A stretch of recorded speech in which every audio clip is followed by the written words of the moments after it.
ho, ho! Merry Christmas from New Jersey! Now, how do you start this thing?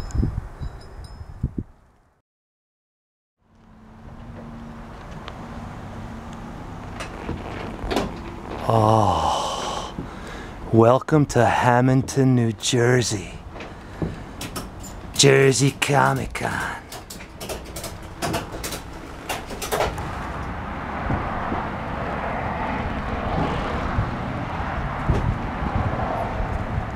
Oh, oh.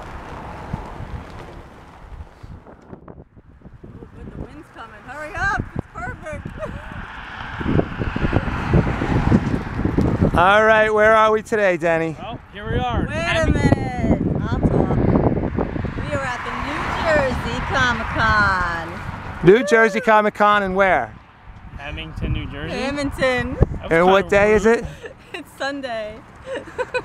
That's kind of rude. I didn't like that. It's the day to be at a Comic-Con. Trying to steal my thunder.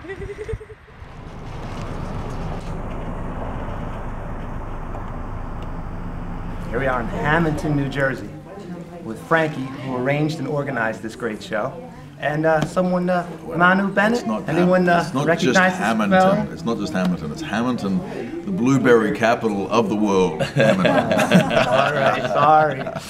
I don't like blueberries though, but go ahead. Anyway, my name is Manu Bennett, and I play Crixus on Spartacus. Most recently, I'm playing Slade Wilson, aka Deathstroke on Arrow, and Azog, the pale orc in The Hobbit.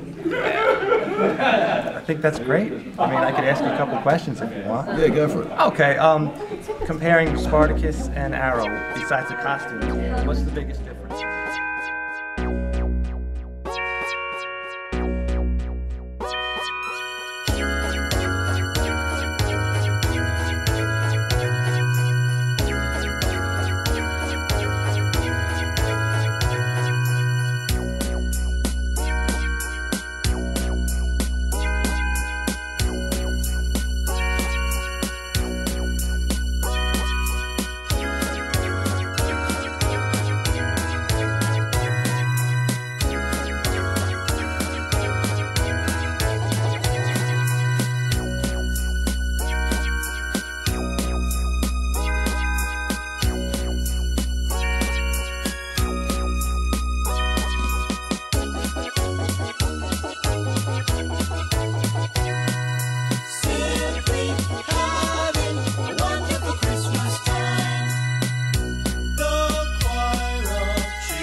All right, what do we have here?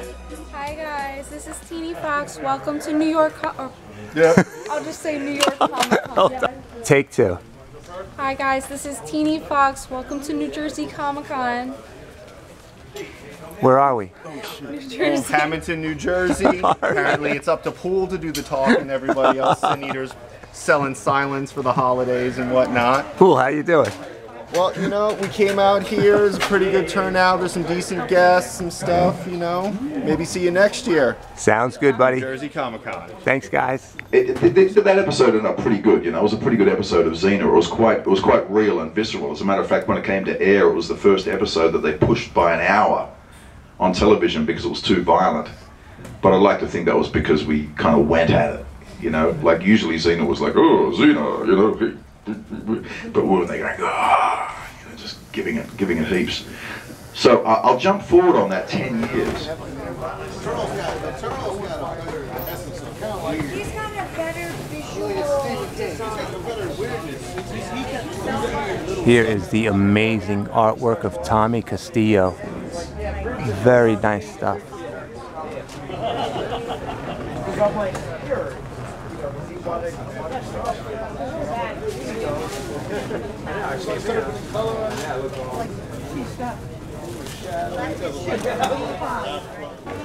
Come on, Dave, what are you doing now? Playing another $6 million man action figure? No, not $6 million man. It's his boss, Oscar Goldman. They look all the same. Na na na na na na na na na na na na. They got spots, put them in there.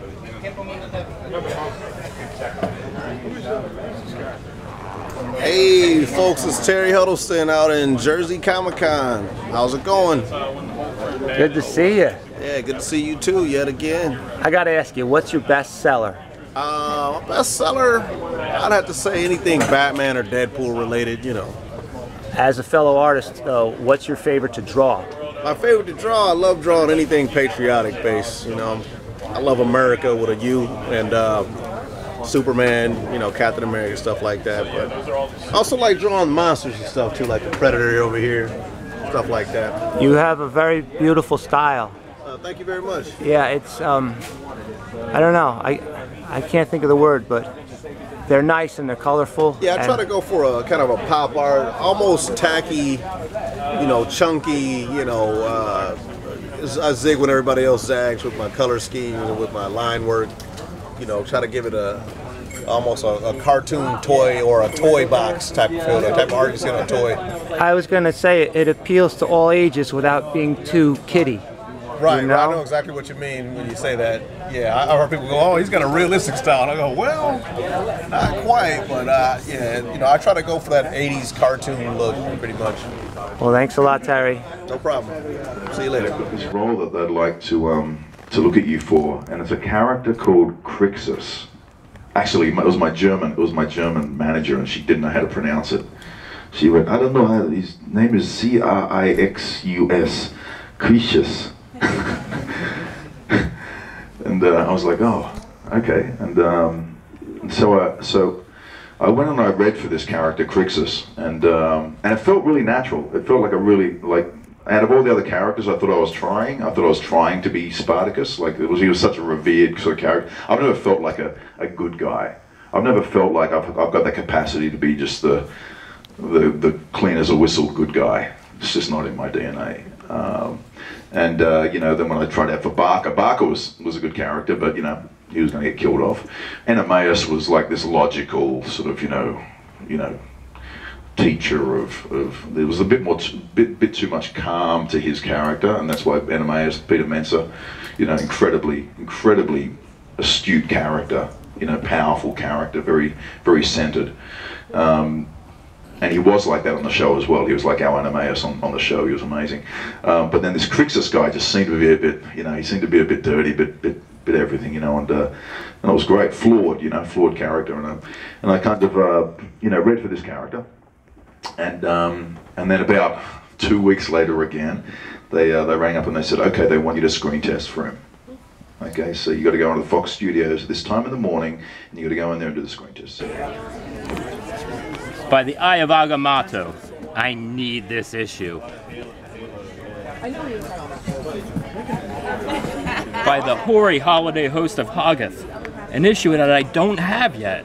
I must have this, no matter what the cost. And I'll give you a great deal. All depends on this.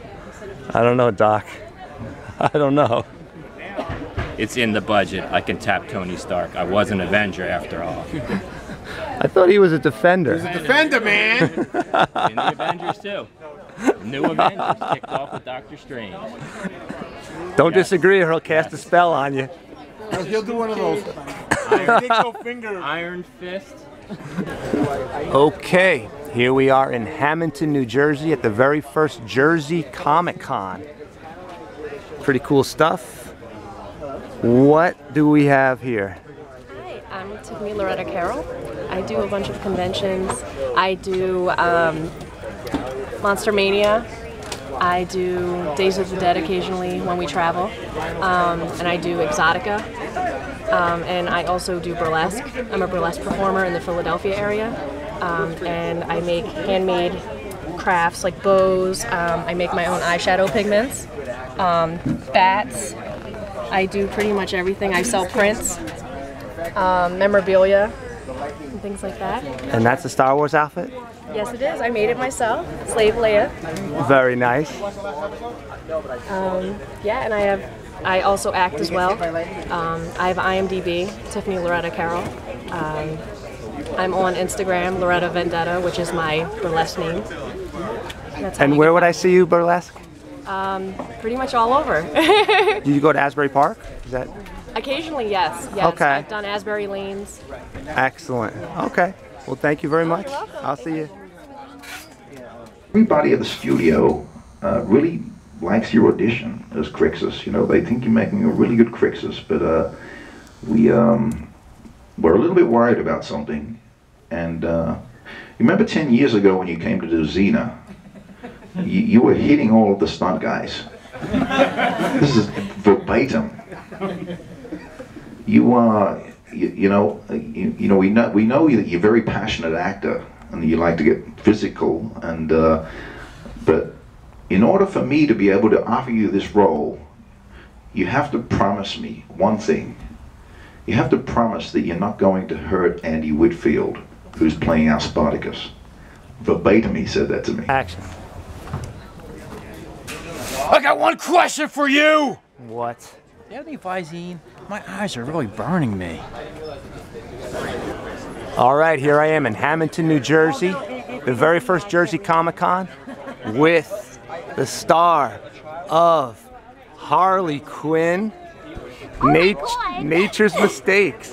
Harley Quinn, Man to Chaos, how you doing? I'm good. How are you? Good, and you're here at JCC doing what? I am selling my artwork today. This is all done by me.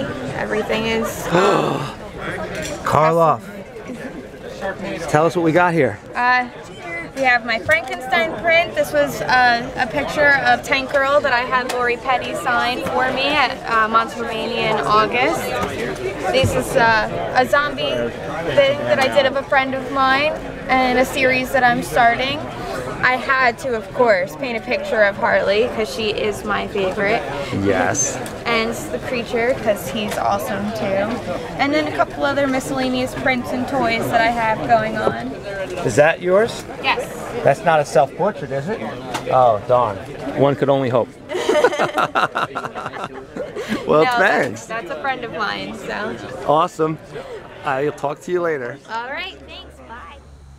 You know, and then putting on a motion capture suit, and then creating Arzog using this technology that I just thought I'd been abducted by aliens. I mean, it was really just incredible stuff. I mean, I come off Spartacus was no slouch in terms of production quality and technology. I mean, we were shooting green screen, you know, we had cutting edge technology in our show, but going and doing The Hobbit with Peter Jackson was like, you know, it's the whole kitchen sink is thrown in terms of all the advanced technology and whatnot. By the hoary hosts of Hoggith. Remember he lost his stuff in that taxi cab in New York? Yeah. NEAL Adams. I will find him! This is the fourth movie he's ruined. That is the most annoyingest thing ever. Dennis Neal, you. Crush that spider. Step on that spider, Zahn. Crush that spider. What spider? NEAL! Does Zahn have any other lines beside those two? Something about... Ready? You're running? Okay, BatDave, come on in. We're going to do the interview. Let's go. Thank you. That's all right. Here I am with the legendary Neal Adams in Hammonton, New Jersey, of all places. Hammonton. Nobody knows where Hammonton is. I don't even know how to pronounce it, even though it's a simple name. We just have no idea where it is. We know it's sort of in the middle somewhere. We know that it's surrounded by farms, and we know that it's surrounded by woods, and we know you have to drive to get here, and you could get lost really easily. Well, we are, in fact, both here. And we're having a great time. Yes, well, as great as a pseudo great time. I have two quick questions. Okay, BatDave. First, what's new? Anything? I'm working on a book for DC Comics. It's a Superman book, and it might include, assuming that DC Comics approves it, it might include New Gods. Oh, that's awesome. It'd be awesome. It's fantastic. You know, a lot of people have played with New Gods and kind of messed it up. That's and right. No offense to those guys who messed it up, but I think I can throw that thing in that is reminiscent enough of Kirby and adding a little extra anatomy and all those things that I add, can still hold on to the Kirbiness here. So we'll see. We'll see. It's a big experiment. That sounds awesome. Yeah. Last question. New Jersey. Has New Jersey ever factored into your career? And New Jersey factors into my career in that all the Brooklyn guys have drained off into New Jersey. And once they make enough money, they come to New Jersey and buy a house. And back in Brooklyn, where most of my family lives, nobody's from Brooklyn anymore. My family, esoteric, you know, kind of rich advertising people are there buying houses, and all the regular Brooklynites are here. So I feel like I've come home. In fact, I hear they're going to take the Jersey flag and they're going to put the motto of Brooklyn on it. And you know what the motto of Brooklyn is? What are you looking at? One last question. You want to go to Atlantic City with me later? Ah, there's a thought. There's a thought. Thank you. I want to go through an audition for this show called Arrow.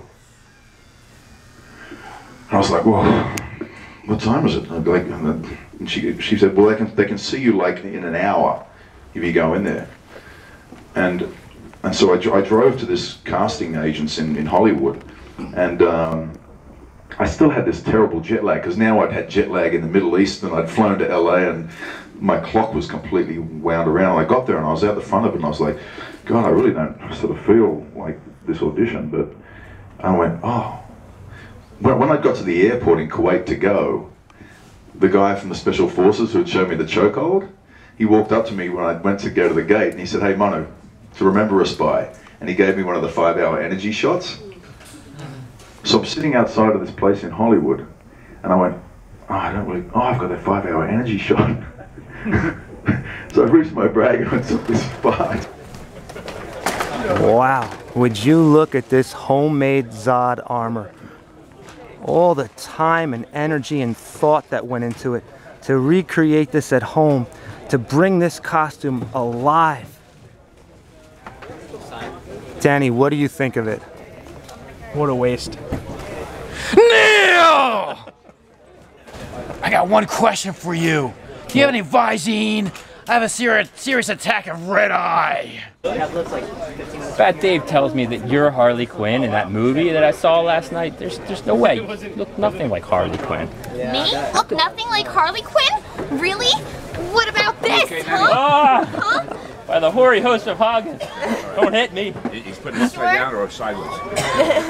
Nice. If I was on this 5-hour, I got to tell you, it was funny how that 5-hour energy drink got me this job, right? And I got in there and I'm like, right, okay. And I said, mate, can I just ask something? Can I have the reader? Can the reader come in front of the camera so that when I do the chokehold thing, I can actually hold him in the chokehold? Because everybody else had just been reading, had been pretending to do it. And I said, can I have him come in front? And this young guy was like, oh yeah, okay. So he came in front, jump with me, mate. So he came over, right? And I'm like, okay, there you go. Yeah, round of applause. Yeah. This is dangerous. This is dangerous. You've heard the stories. Anyway, so I'm like, okay. So I grab him like this, right? So I hold him. And he said, are you ready? Yeah, I'm ready. Yeah, mate. I'm like, this caffeine's just flooding through my body. And all I can think of is the SAS guys back in Kuwait and the way this guy grabbed me around his neck, right? And I said, okay, I'm ready. Listen, kid, you got 10 seconds to tell me something I believe. I'm gonna cut out your throat box. And as I said that line, the guy went limp and collapsed on the floor, unconscious. This is in my audition for Arrow, my audition for Slade Wilson. I choked out the reader at the audition in Hollywood. And he was like this, and I went like, are you okay, dude? And the director, the casting director was like, go and wash your face. Go to the bathroom and wash your face. Thanks, brother. Ready? Yeah, good. One more, just got it. All right. Thanks, Liz. That is something else. Thank you so much. Thank you. Here I am in Hammonton, New Jersey with artist extraordinaire, Mark Texera. How you doing? Well, I don't know about extraordinary, but I am an artist. So, and now going into creator-owned industry or aspects of my career. Having done work for Marvel and DC for the last 30 years, coming up with a hero book called Hero, The Death of a Hero, a Kickstarter funded a project that has to be done by San Diego this coming 2014, I hope. But fans can still order online if they get on the Kickstarter site. I appreciate all the support. No problem. But at this point, we're funded and very happy about producing the first Credo book out there, and also still continue working with Marvel on projects. I just finished a 10-page story with the cover for Marvel's XNA Thor Illyana story. So, so I'm continuing working, but at this point in my life, I realize that I've got to get my own project out there. I would ask you this: if you had to choose 3 of your favorite characters over your career, what were your 3 favorites to draw? Spidey has to be up there. And then because I did a Legacy of Evil story with Kurt Busiek back in the 90s, and then of course Wolverine. That had something to do with the earlier Wolverine being a tall Wolverine. I was the only one who couldn't draw a short Wolverine back in the 90s. And then of course at the end would have to be, I hate to say, it's either comes down to Thor, which is only recent, or we're going way, way back and possibly throwing in Sabretooth. Did I mention Ghost Rider? Yeah. So well, yeah, Sabretooth would be probably...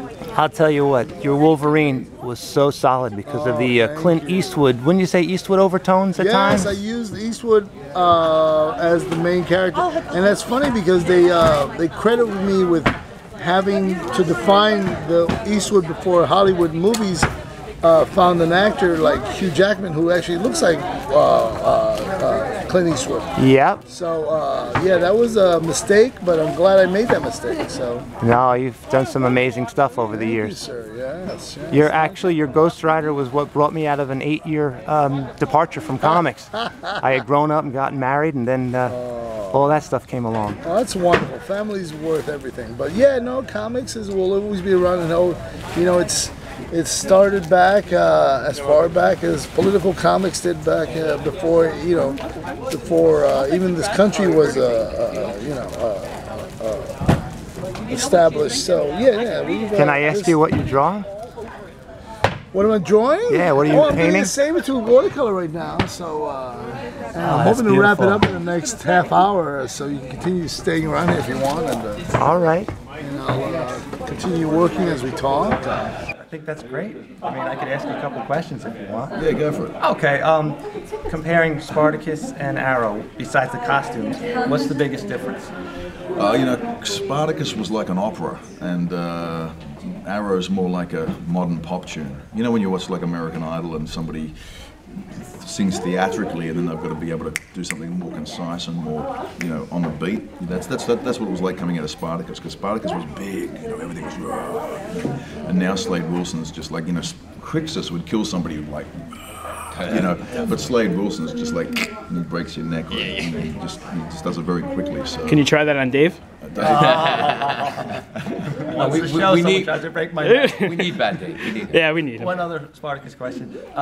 Crixus, Gannicus, who did the female fans enjoy more? It depends, man. Like him and I shared the glory, I think, in a lot of ways. Like Dusty's, just did a wonderful job, and him and I, it was funny because they'd always play off, who would win between Spartacus, Gannicus, and Crixus, and it was nice that they just left it up to the audience to imagine that we didn't have to really sort of duke it out. Right. And I know who would have won. Well, I know too, man. This guy, I feel him right now. He would have won. Don't worry. Definitely. Azog would have beat the crap out of him. That guy's a nut, let me tell you. Okay, last question.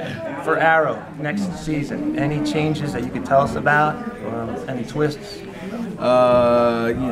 It's all about the future, really. It's all just about, where Slade and Oliver's future is going to be, in terms of their relationship. There's some hiccups going on right now. There's some, Shadow just died, and when they get to the bottom of that, then I think there's going to be a big directional change as far as, you know, Slade just arrived in Starling City, and obviously he's said he's going to drive an arrow through Oliver's eyes. So. Would you say it's going to be more comic booky, more colorful, or going to keep with the drama? You never know with the writers. You know, I mean, writers create twists and turns that they think feeds the audience the best. You know, I mean, they're monitoring our viewers and you know the impact of their own writing thus far, and you know they've taken some liberties to sort of create stories that are not exactly to the DC comic world line, but you know that's what you got to do. You've got to be original, you've got to be up to date, and I think they're working the format that makes the character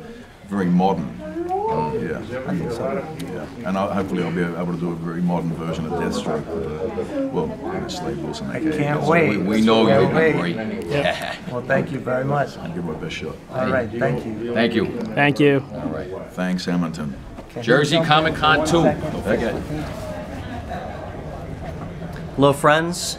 Just wanted to wish you a very Merry Christmas. Happy birthday. Thank you. And a Happy New Year, Neil!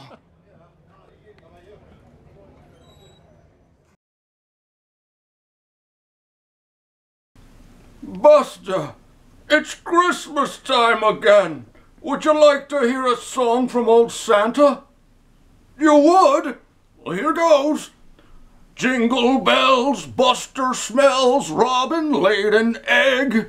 The Batmobile lost its wheel and the Joker got away. Pretty good, huh, Buster?